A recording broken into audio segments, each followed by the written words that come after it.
ఈరోజు వెలువడినటువంటి 5 రాష్ట్రాల ఎలక్షన్లలో అస్సాం, పుదుచ్చేరి మరియు పశ్చిమ బంగాల్ ఈ 3 రాష్ట్రాలలో సంపూర్ణ మెజారిటీతో బీజేపీ ఘన విజయం సాధించింది. ఇది హిందూ వ్యతిరేకులు, దేశ విద్రోహులకు ఇది ఒక చక్కని గుణపాఠంగా మేము భావిస్తున్నాం.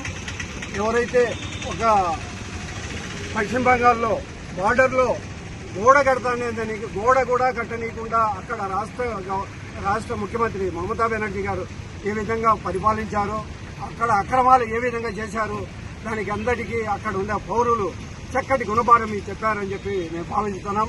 జరగబోయే రోజుల్లో ఎవరైతే హిందూ వ్యతిరేకంగా, దేశ వ్యతిరేకంగా ఎవరైతే పనిచేస్తారో వాళ్ళకు ఇది ఒక చక్కటి గుణపాఠం అని మేము భావిస్తున్నాం.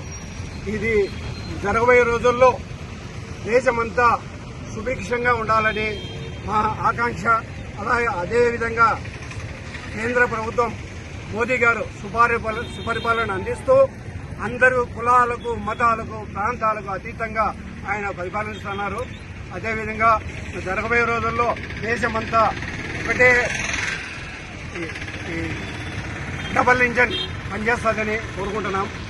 భారత్ మాతాకి ఈరోజు 5 రాష్ట్రాల సాధారణ ఎన్నికలు రిజల్ట్ రావడం జరిగింది. ఈ 5 రాష్ట్రాల్లో గాను 3 రాష్ట్రాలు అస్సాము, పుదుచ్చేరి మరియు బెంగాల్లో అత్యధిక మెజారిటీతో బీజేపీ కైవసం చేసుకుంది. ప్రభుత్వం ఏర్పాటు కూడా చేయబడుతుంది. అదేవిధంగా బెంగాల్లో దీదీ ప్రభుత్వాన్ని చెప్పుతో కొట్టినట్టు అక్కడ ప్రజలు తీర్పు ఇవ్వడం జరిగింది. బంగ్లాదేశ్ వలసదారులు కూడా ఇక్కడి నుంచి ఇంకా ఖచ్చితంగా రారు. ఈ ఈసీ సార్ అనే ఎలక్షన్ కమిటీ చక్కగా పనిచేసింది.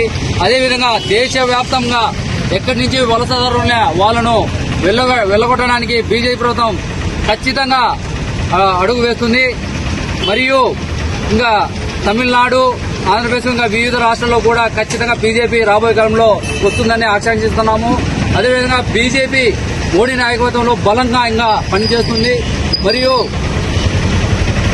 మోడీ గారికి మేము కార్యకర్తలు కాదు, భక్తులుగా భావిస్తున్నాము.